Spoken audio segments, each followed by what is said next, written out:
मित्रांनो, लग्नानंतर होईलच प्रेम या मालिकेच्या आजच्या भागामध्ये काव्य ही खूप रडत असते आणि अनिशासमोर आपलं मन मोकळं करते. तू पाहिलंस ना अनिशा, मी त्या खोलीमध्ये नाही आहे म्हणून ते किती मला मिस करतायत. तेव्हा अनिशा आता लगेचच तिला विचारते, पण याचा त्रास तुला का होतोय काव्या? मग काव्य अगदी इमोशनल होते आणि म्हणते, अगं का नाही होणार अनिशा, आणि त्यांना वाईट वाटतंय हे बघून मला काहीच होणार नाही. तेव्हा कुठल्या हक्काने हे एवढं सगळं वाटतंय असं अनिशा पुन्हा विचारते.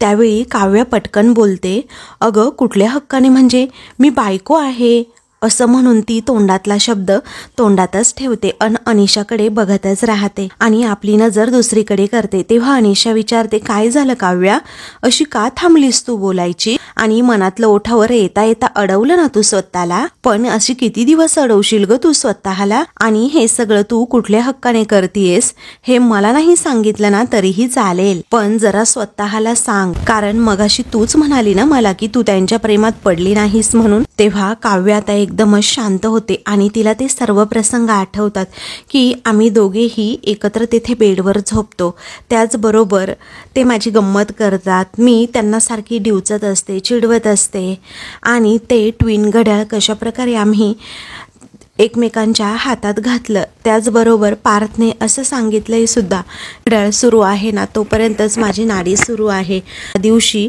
माझं घड्याळ बंद पडेल ना, आणि त्या दिवशी तुम्ही समजून जा की माझी नाडी सुद्धा बंद पडेल, असं काव्याला आता त्याने सांगितलेलं असतं. आणि मी कशा प्रकारे हे सगळं बोलण्यापासून त्यांना रोखलेलं आहे हेही काव्याला आठवतं. आणि या सगळ्या आठवणी आठवून काव्याच्या डोळ्यात पाणी येतं, ती अगदी इमोशनल होते. तेव्हा अनिशा म्हणते, काव्या अगं का रडतीयेस तू? अगं मला माहितीये त्यांना भूक लागली की तू तडफडतेस आणि त्यांच्या डोळ्यात पाणी आलं की तुलाही अगदी भरूनच येतं. आणि मला सांग काव्य, हे प्रेम नाही तर काय आहे? प्रेम असं म्हणून काव्या ही अनिशाकडे अगदी धक्क्यानेच बघू लागते आणि अनिशाच्या या प्रश्नाचं उत्तर सुद्धा टाळत असते आणि लगेचच अभ्यासाला बसते. तेव्हा तिच्या हातातून आता तो चष्मा काढून घेत प्रश्न टाळून उत्तर बदलणार नाही असं अनिशा म्हणते. आणि अजूनही जर का तुला दिसत नसेल ना काव्या, तर हा चष्मा सुद्धा लावणं सोडून दे. आणि मग ती नंतर तेथून जाते. तेव्हा काव्या फक्त आणि फक्त पार्थचाच विचार करू लागते. तर आता दुसऱ्या दिवशी नंदिनी ही लवकर उठते आणि आज तिला आनंद निवासमध्ये जायचं असतं, त्यामुळे ती पटपट आवरत असते, बाथरूममधून बाहेर येते, आपले केस आता ती स्वच्छ करत असते, पाणी काढत असते. आणि त्यावेळी तिला समजतं समोर तर जीवा नाही आहे, म्हणून ती विचार करते, अरे बापरे जीवा कुठे गेले? पण जाऊ दे, ज्यांना माझी काळजी नाही त्यांच्या मनासारखंच करायचं, तर मी त्यांचा विचार तरी का करू? मग आता तिला समजतं की तिथे आरशावर जीवाने एक चिठ्ठी लिहून ठेवली आहे. तेव्हा ती आता म्हणते, चिठ्ठी असं म्हणून तिच्या चेहऱ्यावर थोडं का होईना स्माईल येतं, पण नंतर ती म्हणते, जाऊ देत, मला ना यांची चिठ्ठी अजिबात वाचायची नाहीये असं म्हणून ती जीवावर रुसून बसते आणि ती चिठ्ठी न वाचण्याचं ठरवते. पण तिचं लक्ष सारखं त्या चिठ्ठीकडेच आता जात असतं. मग त्यानंतर ती नाईलाजाने आता चिठ्ठीजवळ जाते आणि चिठ्ठी उघडते. तर त्यामध्ये पण असं लिहून ठेवलेलं असतं की, काय ग चकाचक बाई, चिठ्ठी वाचू की नको हे ठरवण्यात किती वेळ घालवशील अजून, पण शेवटी घेतलीसच ना चिठ्ठी वाचायला. तेव्हा नंदिनी आता लगेचच शॉक होते आणि म्हणते की, अरे बापरे, यांना कसं समजलं मी चिठ्ठी वाचायला घेतली म्हणून? मग त्यापुढे जीवाने लिहिलेलं असतं, मला कसं कळलं? हाच विचार करतेयस ना तू चकाचक बाई? अगं कारण मी खोलीतच आहे असं म्हणून तो नंदिनीला भला मोठा शॉकच देतो. तिने धक्क्यानेच इकडे तिकडे बघू लागते, पण तिला जीवा कुठेच दिसत नसतो. तेव्हा पुन्हा तो लिहितो की, फसलीस ना, किती सोपं आहे ग तुला मूर्ख बनवणं आणि तुझी फिरकी घेणं. तेव्हा ती चिठ्ठीच फेकून देणार. तेवढ्यातच जीवाने पुढे लिहिलेलं असतं की, सॉरी आणि माझ्यावरचा राग ना आता अजिबात चिठ्ठीवर काढू नकोस. हो मला माहितीये काल आपण जरा भांडलो, पण प्लीज जरा आता राग ना सोडून दे. आज तुझ्यासाठी खूप मोठा दिवस आहे, कर छान अशी तयार हो आणि चिठ्ठीच्या पाठीमागे बघ काहीतरी आहे ते बघ जरा. त्यानंतर आता त्याने पाठीमागे लिहिलेलं असतं की, चिडक्या नाकाच्या वर टिकली छान दिसेल की नाही. मग त्यावर आता खूप टिकल्या अशा चिटकवलेल्या असतात. तेव्हा आता लगेचच ती म्हणते, ज्यांना माझ्यासाठी वेळ नाही ना, दिलेली टिकली तर मी आता लावणारच नाहीये असं हट्टानेच ती आता म्हणते. आणि पुन्हा ती चिठ्ठी तेथेच ठेवून देते आणि दुसरीकडे जाते. इकडे पार्थ हा डायनिंग टेबल जवळ असतो आणि नाश्ताच करत असतो. त्याचवेळी मानिनी तेथे येते आणि विचारते, पार्थ बाळा आलास का रे तू? तेव्हा ती विचारते, अरे बाळा रात्री तुला दूध भात दिला तो पुरला ना रे? तेव्हा पार्थ फक्त हो असं करतो. त्याचवेळी मानिनी म्हणते, बाळा तुला रात्री अपरात्री भूक लागली ना तर मला उठवत जा रे, आणि आता अजिबात संकोच करू नकोस. हे बघ आता भरपेट खाऊन जा हा, मी घेऊन येते नाश्ता. तेव्हा पार्थ म्हणतो, आई आता राहू देत, मला भूक नाहीये, कारण मला तुझ्याशी बोलायचंय तुझ्याबद्दल. तू बस जरा इथे. तेव्हा मानिनी आता तेथे बसते. तेव्हा ती म्हणते, बोल ना आता. तेव्हा पार्थ म्हणतो, जसं आईला मुलांच्या मनात काय चाललंय ते कळतं ना, तसं मुलांनाही कळतं आईच्या मनात नक्की काय चाललंय ते. कारण काल रात्री मी पाहिलं तुझ्या हातून काचेचा बाऊल फुटला. अगं नक्की काय चाललंय आई तुझ्या मनात, आणि ही नक्की कसली चलबिचल आहे? कारण लहानपणापासून मी बघत आलोय, कारण आमच्याकडून घरात बाहेर एखादी काचेची वस्तू फुटली किंवा तुटली तर तू नेहमी चिडत असतेस, पण तुझ्या हातून आतापर्यंत काचेचं कधीही काहीही फुटलेलं नाहीये. पण काल काय झालं तर फुटलं. तेव्हा मानिनी आता लगेच आडेवेडे घेते आणि म्हणते, अरे ते निसटलं जरा माझ्या हातनं. तेव्हा पार्थ म्हणतो, मग मी कुठे म्हटलं की तू मुद्दाम फोडलंयस? हे बघ आई, मला काळजी वाटते ना म्हणून मी बोलतोय. नक्की काय झालंय आणि काय चाललंय ग तुझ्या मनामध्ये? तू बोल ना जरा माझ्याशी, तुझं मन मोकळं कर. तेव्हा मानिनी विचारते, काय रे खरंच सांगू? तेव्हा पार्थ म्हणतो, बोलून मोकळी हो जरा आई, बोल बरं नक्की काय झालंय? तेव्हा मानिनी म्हणते, पार्थ हे बघ. तेवढ्यातच तेथे आता ती कल्पना येते आणि विचारते, ताई दुपारच्या जेवणाला काय बनवू? तेव्हा मानिनी म्हणते की आज माझा उपवास आहे, मी फळच खाईन, तू याला विचार. त्यावेळी आता पार्थ म्हणतो, माझी एक खूप महत्वाची मीटिंग आहे, त्यामुळे तुम्ही मला काउंट करू नका. मग आता मानिनी म्हणते, अच्छा आज नंदिनीच्या आनंद निवासमध्ये ॲनिव्हर्सरी आहे, त्यामुळे ती तेथेच असणार आहे. जीवा पण सकाळपासून बाहेरच आहे म्हटल्यानंतर आता इथे कोणीच नाही. ती काव्याला काउंटच करत नाही. हे पाहून पार्थ म्हणतो, असं कसं आई? काव्या आहेत ना, आम्ही मगाशी गेलो होतो ना रूममध्ये त्यांच्या, तेव्हा त्या आंघोळीला गेल्या होत्या. ते आल्या की त्यांना काय हवंय ते विचारा आणि तेच बनवा हा, असं पार्थ आता सांगतो. तेव्हा कल्पना ताई म्हणते, हो बरं ठीक आहे. म्हणतो, आई तुझ्याही मनात खूप काही चलबिचल सुरू आहे आणि आता काव्य सुद्धा अभ्यास करत असते, त्यांना सुद्धा थोडा चेंज मिळेल. तुम्ही दोघी लंच डेटवर जाता का असं तो विचारतो. तेव्हा मानिनी म्हणते, डेट वगैरे नको नको, काही नको. अरे उगीच तिला अभ्यास करू दे, अजिबात डिस्टर्ब वगैरे करायचा नाही, असं मानिनी त्याला म्हणते. मग आता पार्थ म्हणतो, आई तुझ्या मनात काय आहे ते तरी सांग. त्यानंतर आता आशाताई या कॉफी आणून देतात. तेव्हा पार्थ म्हणतो, आई मी काय म्हणतो, तू आशाताईंना घेऊन चित्रपट बघायला जातेस का? आशाताई आई बरोबर जाल का असं तो विचारतो. त्यावेळी आता आशाताई लगेचच हो म्हणतात आणि मानिनीला म्हणतात की जाऊयात ना आपण ताई. तेव्हा पार्थ म्हणतो, हो ना, प्रेमाची गोष्ट 2 हा खूप छान नवीन चित्रपट आलाय, मी लगेचच तिकीट बुक करतो हा.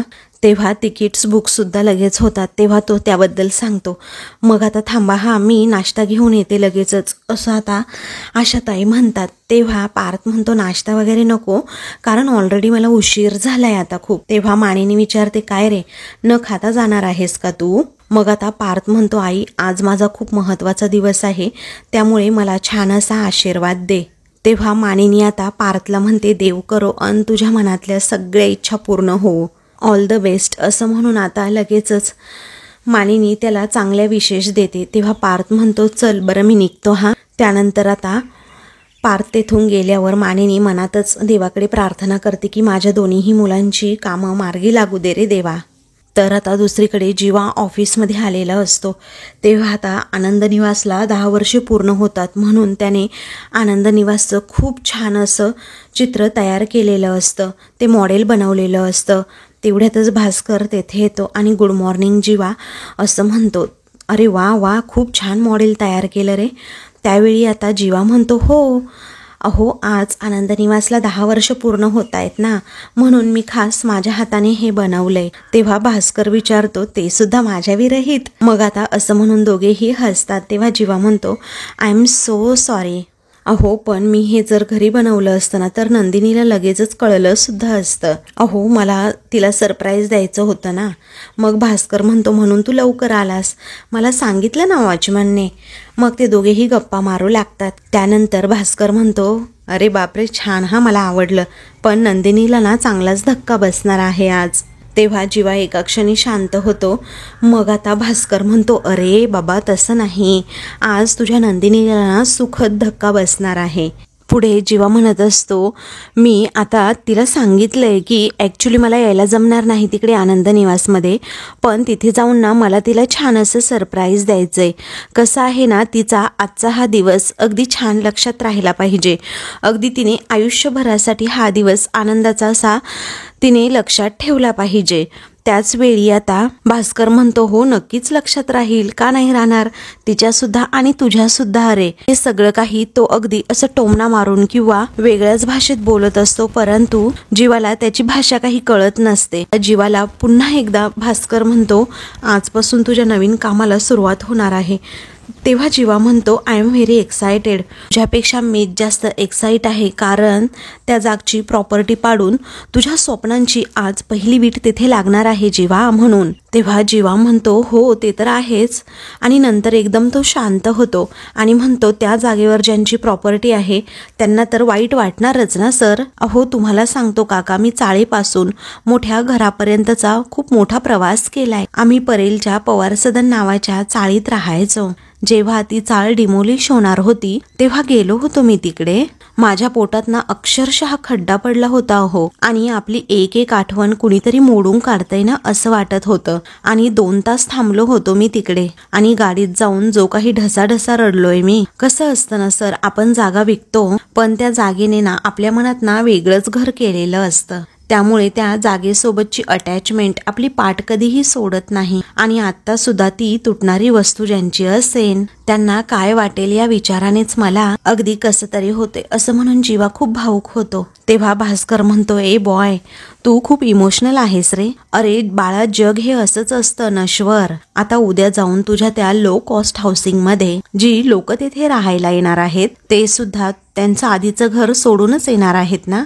तेव्हा जीवा म्हणतो, करेक्ट आहे, म्हणूनच मी माझ्या नंदिनी लो कॉस्ट हाऊसिंग मध्ये जी लोक येतील ना त्यांना ह्युमली फिलिंग देण्याची जबाबदारी पूर्णपणे माझी. तेव्हा भास्कर म्हणतो, हो हो, म्हणून तर तू तुझ्या या प्रोजेक्टला तुझ्या बायकोचं नाव दिलंय.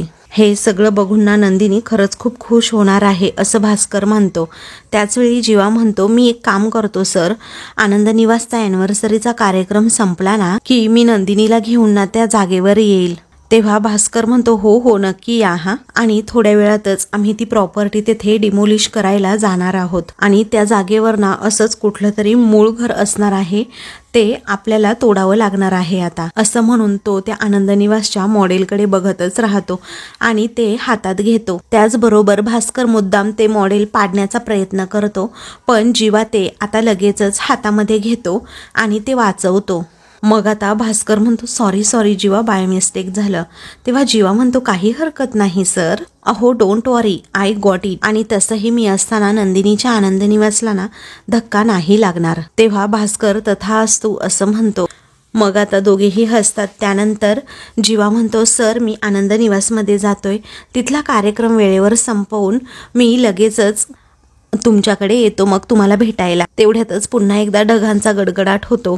त्यावेळी जीवा आता अचानक तेथे थबकतो. मग आता भास्कर अगदी टोमणा मारून आणि जरा वेगळ्याच टोनमध्ये म्हणतो, जीवा मला ना असं वाटतंय की वादळ येणार आहे बहुतेक, जरा जपून जा हा बाळा, कारण आनंद निवास आता तुझ्याच हातात आहे. तेव्हा जीवा हसूनच सगळं काही अगदी कॅज्युअली घेतो आणि बाय सर असं म्हणतो. तर आता जीवा हा लगेचच आनंद निवासमध्ये जायला निघतो आणि खूप खुश असतो, कारण कधी एकदा नंदिनीला मी सरप्राईज देईल असं त्याला होत असतं. तर दुसरीकडे नंदिनी आनंद निवासमध्ये येते. आनंद निवास अगदी गजबजून गेलेलं असतं. लाईटिंगचे माळा, त्याचबरोबर तोरण वगैरे सगळीकडे फुलांचं डेकोरेशन असं केलेलं असतं. ते पाहून अगदी नंदिनी भारावून जाते आणि खूप खुश असते, खूप एक्सायटेड असते या कार्यक्रमासाठी. तेवढ्यातच सगळ्याजणी तेथे येतात आणि नंदिनी ताई तू आलीस असं विचारतात. नंदिनी म्हणते, हो मी आली आहे. मग त्यावेळी वाव किती सुंदर दिसतेस तू असं सगळेजणी म्हणू लागतात. आणि या टिकलीमुळे ना तुझं सौंदर्य अजूनच खुलून आलंय असंही म्हणतात. जीवा दादाने दिली आहे का ही टिकली? असं त्या मुद्दामच तिला विचारतात. तेव्हा नंदिनी एकदमच आता शांत होऊन जाते. मग पुन्हा दुसऱ्या ताई विचारतात, काय ग ताई, तू एकटी आली, जीवादादा कुठे आहे आणि ते कधी येणार आहेत? तेव्हा हो ना, आम्ही सगळ्याजणी सकाळपासून जीवादादाची खूप वाट बघतोय असं त्या म्हणू लागतात. कारण आम्हाला वाटलं ना सगळ्यात अगोदर तोच येईल इथे आनंद निवासमध्ये. तेव्हा त्यांना विसर्जनाच्या दिवशीची आठवण होते की जीवादादाने किती मज्जा केली होती तेव्हा आमची, आणि आम्हाला किती हसवलं होतं. तेव्हा नंदिनी म्हणते, बस झालं, जीवादादाचं नाव घ्यायचं नाही हा, आता आपण आपलीच मज्जा करायची, आपण आपलीच तयारी करायची, चला बरं तयारीला लागा, असं नंदिनी जरा चिडूनच म्हणते. तेव्हा त्या सगळ्या जणींना प्रश्न पडतो की काय झालं असेल असं अचानक. तेव्हा त्यातलीच एक मुलगी विचारते, ताई नक्की काय झालंय, भांडण झालंय का तुझं आणि दादाचं? तेव्हा नंदिनी म्हणते, अरे तयारीला लागा म्हणतीये ना मी, चला बरं निघा इथून. त्यानंतर आता दुसरी मुलगी सांगते की ताई, रेखाताईचा फोन आला होता, त्यांच्या भावाच्या बाळाचं ना बारसं आहे, त्यामुळे त्यांना आज येता येणार नाही. तेव्हा नंदिनी म्हणते, अगं पण बरं जाऊ दे, ठीक आहे. मग आता एकटीच ती चिडचिड करत राहते की काय आहे हे आज, रेखाताई पण नाही आणि जीवा सुद्धा नाहीत, नका येऊ, कोणी येऊच नका इथे, मी एकटी आहे ना इथे सगळं सांभाळायला, आणि तसंही गेली 10 वर्ष मीच एकटी आनंद निवास सांभाळते, पण या सगळ्या मुलींना आत्ता आलेल्या या जीवांची ओढ आहे, आणि मी सुद्धा वेडीच आहे, मी तरी का त्यांनी दिलेली ही टिकली लावली. ठीक आहे, मी सुद्धा ना आता जीवांना बघून घेईल, कारण या ॲनिव्हर्सरीपेक्षा त्यांना त्यांची कामं जास्त महत्वाची वाटतात ना, तर ठीक आहे आता. मग आता लगेचच एक दुसरी मुलगी तेथे येते आणि म्हणते, ताई अगं ते नाही का आपल्या जागेचे ओनर शिरीष काका, ते सुद्धा येणार आहेत का आज? तेव्हा नंदिनी म्हणते, हो ते सुद्धा येणार आहेत वाटत. अगं झालं काय की मी कधीपासून त्यांना कॉल करण्याचा प्रयत्न करतेय, पण त्यांना ना कॉन्टॅक्टच होत नाहीये, काही बोलणंच नाही झालं त्यांच्याशी, आणि तुला तर माहिती आहे ना गेली 10 वर्ष झालं आनंद निवास या त्यांच्या जागेवर उभा आहे, आणि तुला सांगू आज ते आले तर किती बरं होईल, आणि आपल्या या जागेचं रेंट ॲग्रीमेंट सुद्धा बघायचंय. त्यानंतर नंदिनी पुन्हा एकदा शिरीष काकांना फोन करते. इकडे ते बिचारे कॉल रिसीव्ह सुद्धा करतात, त्यांच्या मनात वेगळंच काहीतरी जरा भीती असते. मग नंदिनी म्हणते, हॅलो शिरीष काका, हो मी नंदिनी बोलतीये, किती दिवस झाले मी तुम्हाला कॉन्टॅक्ट करण्याचा प्रयत्न करतेय. तेव्हा ते आता विचारतात, कशी आहेस ग नंदिनी बेटा? अगं काही दिवस ना मी आउट ऑफ इंडिया होतो. तेव्हा नंदिनी म्हणते, अच्छा ओके ओके, हा मग आता आलात का तुम्ही बाहेरनं? तेव्हा ते म्हणतात, अजूनही बाळा मी आउट ऑफ इंडियाच आहे. मग नंदिनीला जरा वेगळाच संशय येतो, ती म्हणते, अच्छा पण तुम्ही आत्ताच म्हणालात ना की तुम्ही आउट ऑफ इंडिया होतात म्हणून. तेव्हा ते आता विषय टाळण्याचा प्रयत्न करतात आणि खोकरण्याचं नाटक करत म्हणतात की तू फोन का करत होतीस बाळा? तेव्हा नंदिनी सांगते, अहो काका आपल्या आनंद निवासला 10 वर्ष पूर्ण होत आहेत ना आज, त्यामुळे ना छोटासा कार्यक्रम ठेवलाय, आणि त्यासाठीच इन्व्हाइट करायला मी फोन सुद्धा केला होता, आणि आपलं रेंट ॲग्रीमेंट सुद्धा रिन्यू करायचंय ना, तेव्हा आल्यानंतर आपण सविस्तरपणे बोलूयात असं काका म्हणतात. तेव्हा नंदिनी म्हणते, हो काही गोष्टी ना सविस्तरच बोलल्या पाहिजेत, तुम्ही कधी येणार आहे म्हणजे रेंट ॲग्रीमेंटचं सुद्धा बघायला? तेव्हा लगेचच आता ते काका घाबरतात, त्यांना उत्तर द्यायचंच नसतं, म्हणून ते आता हॅलो हॅलो असं करतात आणि लगेचच फोन सुद्धा ठेवतात. मग आता ते लगेचच जेव्हा फोन ठेवतात तेव्हा नंदिनीला अचानक असा धक्का बसतो, वेगळाच डाऊट येतो. तेव्हा ती म्हणते, दरवेळी अचानक असं अर्धा तास बोलणारे काका असे अचानक का फोन ठेवत असतील? तर दुसरीकडे वसू आता बुद्धिबळ खेळत असते. रम्या तेथे जाते आणि विचारते, आई तुझ्या डोक्यात काय वेगळंच खूळ शिरलंय का ग? दोन्ही डाव तू का खेळत असशील मला कळतच नाहीये. मग वसूच्या डोळ्यामध्ये वेगळीच आग असते. ती म्हणते, डाव खेळत नाहीये, ऑलरेडी डाव माझा खेळून झालाय, कारण रम्या तुला माहिती आहे आता ठिणगी न टाकताच आग लागणार आहे आणि आता धूर सुद्धा होणार आहे असं वसू हसत म्हणते. तेव्हा रम्या म्हणते की कसली आग आणि कसला धूर आई, तू ना रोज असं काहीतरी बोलत असतेस पण करत मात्र काही नाहीस, तू विसरलीस का लगेच? तेव्हा रम्या म्हणते, माझ्या चांगलं लक्षात आहे, पण ते 2 दिवस संपले केव्हाच, अजूनही काही झालेलं नाहीये, आणि कोण तो माणूस, त्याचा फोन सुद्धा नाही आलाय. तेव्हा वसू म्हणते, आता फोनवरती बोलण्याचे दिवस संपले ग रम्या, कारण आता आज होणार महासंगम. तेव्हा कसला महासंगम असं रम्या विचारते, आणि आज तू त्या माणसाला भेटणार का असंही बोलते. तेव्हा फक्त मी नाही तर आपण दोघीही त्या माणसाला भेटणार, आणि मग गेम ओव्हर असं वसू म्हणते. मग आता रम्या म्हणते, अगं आई मला काहीच समजलं नाही, कारण राजा हा स्वतःच्याच वजिराला कसं मारू शकतो? तेव्हा बुद्धिबळाच्या खेळामध्ये तर कधीच नाही मारू शकत, पण मी रचलेल्या खेळामध्ये ना आज तेच होणार आहे असं वसू रम्याला सांगते, कारण तो राजाच आपल्या वजिराला सुद्धा मारणार आहे. तेव्हा रम्या आता विचारते, पण राजा कोण आणि वजीर कोण? तेव्हा वसू म्हणते, कळेल हा कळेल असं म्हणून ती हसते. दुसरीकडे काव्य ही अभ्यास करते तर अनिशा आंघोळ करून बाथरूम मधून बाहेर येते आणि काव्याकडे जरा रागातच बघत असते, पण काव्य ना तिच्याकडे आता दुर्लक्ष करते. मग त्यानंतर अनिशा काव्याजवळ जाते आणि लगेचच तिच्या अंगावर असा टॉवेल मधलं पाणी शिंपडते. तेव्हा काव्य विचारते, काय ग प्रॉब्लेम काय आहे तुझा? अनिशा म्हणते, प्रॉब्लेम माझा नाहीये तुझा आहे. अगं तू खोटं बोलतेस सगळ्यांशी, कारण त्या मानिनी काकूला खरं सगळं सांगायला काय होतंय ग तुला काव्या? आणि आता सुद्धा जेव्हा पार्थ जिजू हे मध्ये आले तेव्हा तू काय केलं तर लगेचच बाथरूम मध्ये पळालीस आणि मला सांगायला लावलंस की तू आंघोळ करतीयस म्हणून. त्यावेळी काव्य म्हणते, अगं मी जे करत होते तेच तुला सांग असं म्हणाले ना मी. मग अनिशा म्हणते, काव्या अगं तुझी आंघोळ झाली होती. मग आता काव्य म्हणते, आळस गेला नव्हता ना माझ्या चेहऱ्यावरचा, म्हणून मी तोंडावर पाणी मारायला गेले. काय प्रॉब्लेम काय आहे तुझा? तेव्हा अनिशा म्हणते, तोंड धुवायला नाही तर तोंड लपवायला गेली होतीस तू आतमध्ये आणि मला काही कळत नाही का असं अनिशा विचारते. तेव्हा काव्य म्हणते, चुकलं माझं सॉरी. तेव्हा अनिशा तिच्या जवळ बसते आणि म्हणते, काव्य तू अशी का करतेयस? तेव्हा काव्य म्हणते, तुला माहिती आहे ना मानिनी काकूंनी सांगितले की पार्थशी बोलायचं नाही, पार्थ जवळ जायचं सुद्धा नाही, मग मी तरी काय करू? मित्रांनो, पुढील भागामध्ये आता आनंद निवासच्या अॅनिव्हर्सरीचा कार्यक्रम तेथे संपन्न होणार असतो. तेथे असणाऱ्या आता सगळ्याजणी विचारतात, जीवा दादाच्या वाटेवर डोळे लावून बसली आहेस ना तू? तेव्हा नंदिनी म्हणते, जे येणारच नाही त्यांच्या वाटेकडे मी का डोळे लावून? तेव्हा आनंद निवासचं मॉडेल घेऊन जीवा तेथे येतो आणि म्हणतो की हे घर म्हणजे ती आणि ती म्हणजे हे घर असं म्हणून तो खूप छान असं सरप्राईज नंदिनीला देतो. तेव्हा ती आता खूप खुश होत. दुसरीकडे आता शिरीष काकांकडे भास्कर येतो आणि म्हणतो, नंदिनीला जे काही हवंय ना ते मिळणारच नाहीये. तेव्हा शिरीष काका धक्क्यानेच भास्करकडे बघतात. तर दुसरीकडे जीवाने येऊन नंदिनीला खूप छान असं सरप्राईज दिलेलं असतं. तर इकडे पार्थची आज खूप महत्त्वाची मीटिंग असते, त्यासाठीचे क्लायंट आता तेथे आलेले असतात आणि घरीच पार्थ असतो. मीटिंग सुरू असते तेवढ्यातच काव्या तेथे येते, पण तिने खूप छान अशी सुंदर साडी नेसलेली असते आणि पार्थकडे हळूच बघत ती तेथे येते. तेव्हा पार्थचं लक्ष तिच्याकडे जातं आणि तो ताडकन उठतो आणि म्हणतो, काव्या असं म्हणून अगदी तो पुन्हा एकदा नव्याने तिच्या प्रेमात पडतो. काव्यासुद्धा अगदी डोळे भरून पार्थकडे बघते. अशाच मालिकेंची पुढील भाग पाहण्यासाठी चॅनलला सबस्क्राईब करा.